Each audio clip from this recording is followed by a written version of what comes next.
নমস্কার বন্ধুরা, মেঘার সাথে বাঙালিয়ানার আরও একটি নতুন পর্বে আপনাদের সবাইকে স্বাগত। এই পৌষ পার্বণের মরশুমে আজ আবারও একটি মজাদার পিঠের রেসিপি আপনাদের সাথে শেয়ার করছি। আজ নিয়ে এসেছি চুষি পিঠের রেসিপি। জায়গা বিশেষে এই চুষি পিঠেকে কোথাও চুই পিঠে, কোথাও হাতে কাটা সিমুই পিঠেও বলা হয়। খেতে অসাধারণ টেস্টি হয় আর বানানো কিন্তু ভীষণ সহজ। তাহলে চলুন ঝটপট রেসিপিটা দেখে নেওয়া যাক। পিঠের মধ্যে কিন্তু বানানো সবথেকে সহজ এই পিঠে। প্রথমে চালের গুঁড়োর একটা মণ্ড তৈরি করে নিতে হবে চুষিগুলো তৈরি করার জন্য। তার জন্য একটা কড়াইতে আমি হাফ কাপ জল দিলাম। জলটা যে কোনো একটা পাত্রে মেপে দেবেন, যতটা চালের গুঁড়ো নিতে হবে তার ডাবল পরিমাণে জল দিতে হবে। জলের মধ্যে দিয়ে দিলাম প্রথমে স্বাদ মতো নুন, আর দিচ্ছি এখানে হাফ চা চামচ মতো ঘি। ঘি দিলে চুষিগুলো বা সিমুইগুলো নরম হবে, শক্ত হয়ে যাবে না। ঠান্ডা হওয়ার পর অনেক সময় চুষি শক্ত হয়ে যায়, সেটা হবে না এই ঘিটা দেওয়া হলে। জলটা ফুটতে শুরু করেছে, এবার এর মধ্যে আমি দিয়ে দিচ্ছি চালের গুঁড়োটা। আবারও বলে দিই, যতটা চালের গুঁড়ো নেওয়া হবে তার ঠিক ডাবল পরিমাণে কিন্তু জল নিতে হবে। জলের সাথে চালের গুঁড়োটাকে ভালো করে মিশিয়ে দিয়েছি আমি। একদম শুকনো হয়ে যাওয়া পর্যন্ত এটাকে এভাবেই নাড়াচাড়া করতে থাকতে হবে। যখন দেখবেন এরকম একদম শুকিয়ে এসছে, কড়াই থেকে ছেড়ে আসছে, তখন এটাকে ঢাকা দিয়ে, মানে কড়াইটাকে ঢাকা দিয়ে এটাকে সেদ্ধ হওয়ার জন্য একদম লো ফ্লেমে এভাবেই রেখে দিতে হবে 2 থেকে 3 মিনিট মতো। তাতে চালের গুঁড়োটা ভালো মতো সেদ্ধ হয়ে যাবে। 2 থেকে 3 মিনিট এটাকে ঢাকা দিয়ে রাখার পর আমি ঢাকনা খুলে নিয়েছি। আবার এটাকে নাড়াচাড়া করে দিচ্ছি। এবার যতক্ষণ না এটা একসঙ্গে একটা ডোয়ের মতো তৈরি হয়ে যাচ্ছে, ততক্ষণ এটাকে এভাবেই নাড়াচাড়া করতে হবে। এই মণ্ডটা তৈরি করতে টোটাল 5 মিনিট মতো সময় লাগবে। মানে জলে চালের গুঁড়ো দেওয়া থেকে শুরু করে নিয়ে 5 মিনিটের মধ্যে কিন্তু এই মণ্ডটা তৈরি করে নেওয়া যাবে। মণ্ডটা তৈরি হয়ে যাওয়ার পর আমি ওটাকে একটা থালার মধ্যে নামিয়ে নিয়েছি কড়াই থেকে। এবার একটা স্প্যাচুলা দিয়ে নাড়াচাড়া করার পর যখন দেখবেন এটা গরমটা একটু কমে গেছে, মানে হাতে সহ্য করার মতো গরম থাকাকালীন এটাকে মেখে নিতে হবে। ভালো করে হাত দিয়ে এভাবে মথে নিতে হবে। আর মথার সময় এটা যেহেতু একটু স্টিকি হয় মণ্ডটা, সেই জন্য হাতে স্টিক করতে পারে, তাই জন্য শুকনো চালের গুঁড়ো ব্যবহার করতে হবে এখানে। আর আমি কিন্তু এখানে আতপ চালের গুঁড়ো ব্যবহার করেছি, আর কেনা আতপ চালের গুঁড়োই এখানে নিয়েছি আমি। এটাকে মথার সময় ঠিক যেভাবে আমি রোল করে করে এটাকে মথছি দেখুন, ঠিক এইভাবে যদি এটাকে মথা হয় তাহলে কিন্তু কাজটা অনেক ইজি হয়ে যাবে, হাতে কিন্তু কম স্টিক করবে এটা। আমাদের মণ্ডটা তৈরি হয়ে গেছে, এটাকে ভালো করে মথে নিয়েছি। এবার এটা থেকে চুষি কেটে নিতে হবে বা সিমুইগুলো তৈরি করে নিতে হবে।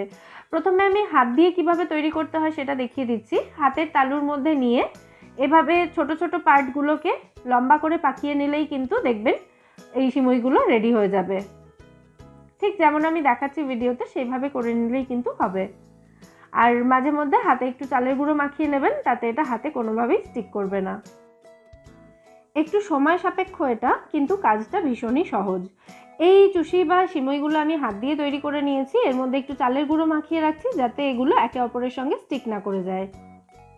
একই রকমভাবে কিচেন স্ল্যাবের ওপরে অথবা রুটি বেলার চাকির ওপরে রেখেও কিন্তু আপনারা এই সিমুই বা চুষিগুলো তৈরি করে নিতে পারেন। একটু শুকনো চালের গুঁড়ো মিশিয়ে নিলেই কিন্তু কাজটা ভীষণ সহজ হয়ে যাবে। শুধু একটু ধৈর্য লাগবে, কারণ এটা একটু সময় সাপেক্ষ ব্যাপার। চাইলে বাড়ির ছোটদেরকেও ইনক্লুড করে নিতে পারেন এই কাজটা করার জন্য। যেহেতু ভীষণই সহজ একটা কাজ, তারা খুব সহজে করে ফেলবে এটা। আর বড়দের হেল্প করতে পেরে কিন্তু তারা ভীষণ খুশি হবে। আমার বাড়ির ক্ষুদে সদস্যটিও দেখুন চলে এসেছে আমার হেল্প করার জন্য। সমস্ত চুষি বা সিমুইগুলো আমি এখানে তৈরি করে নিয়েছি, মানে আমরা এখানে তৈরি করে নিয়েছি। চাইলে এখানেও একটু চালের গুঁড়ো মিশিয়ে দিতে পারেন। আর এগুলোকে ঢাকা দিয়ে রাখার কিন্তু কোনো প্রয়োজন নেই, একটু শুকিয়ে গেলে কিন্তু কোনো অসুবিধা হবে না। এবার এই চুষি বা সিমুই দিয়ে পায়েস তৈরি করে নিতে হবে। তার জন্য একটা সসপ্যানে আমি এখানে 1/2 লিটার ফুল ক্রিম দুধ বসিয়েছি। দুধটা ফুটে যাওয়া পর্যন্ত অপেক্ষা করতে হবে আমাদের। দেখুন দুধটা ফুটতে শুরু করেছে। এবার এটাকে আমি নামিয়ে নেব, নিয়ে একটা কড়াই বসিয়ে দেব। কড়াইটা গরম হয়ে গেলে ওর মধ্যে দিয়ে দিতে হবে 1 চা চামচ মতো ঘি। সিমুই বা চুষিগুলো প্রথমে আমাদের ভেজে নিতে হবে, একদম হালকা করেই ভাজবো। ঘিটা পুরোপুরি মেল্ট হয়ে যাওয়ার পর এটাকে কড়াইয়ের মধ্যে আমি ছড়িয়ে দিয়েছি। তারপর সিমুইগুলো এর মধ্যে দিয়ে দিলাম আমি। দিয়ে এটাকে একদম হালকা হাতে নাড়াচাড়া করে 1 মিনিট মতো এরকমভাবেই এটাকে ভেজে নিতে হবে। কালার চেঞ্জ হওয়ার কিন্তু কোনো প্রয়োজন নেই। দেখুন এটা ভাজা হয়ে গেছে। এবার যে দুধটা আমি ফুটিয়ে রেখেছিলাম সেই দুধটা এর মধ্যে ঢেলে দিতে হবে। এটা সবথেকে সহজতম পদ্ধতি আমি দেখাচ্ছি, যেভাবে আমি বাড়িতে এটা তৈরি করে থাকি সেই রেসিপিটাই কিন্তু আপনাদের সাথে শেয়ার করছি। ভালো করে নাড়াচাড়া করে মিশিয়ে দিয়ে এটাকে এভাবেই লো ফ্লেমে রান্না হতে দিতে হবে 5 মিনিট মতো। তবে অবশ্যই কিন্তু মাঝে মধ্যে এটাকে নাড়াচাড়া করে দেবেন।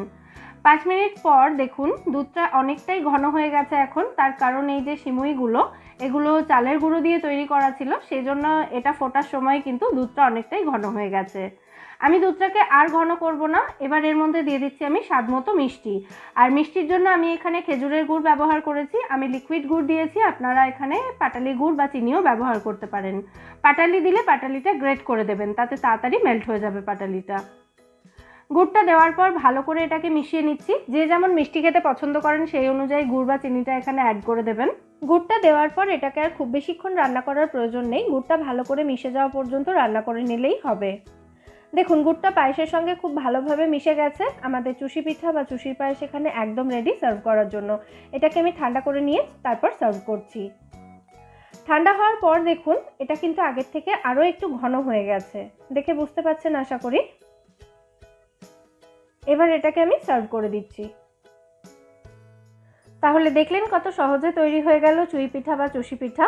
অবশ্যই এটা বাড়িতে ট্রাই করে আমায় জানাবেন রেসিপিটা আপনাদের কেমন লাগলো। রেসিপি ভালো লাগলে ভিডিওটাকে অবশ্যই একটা লাইক এবং শেয়ার করবেন।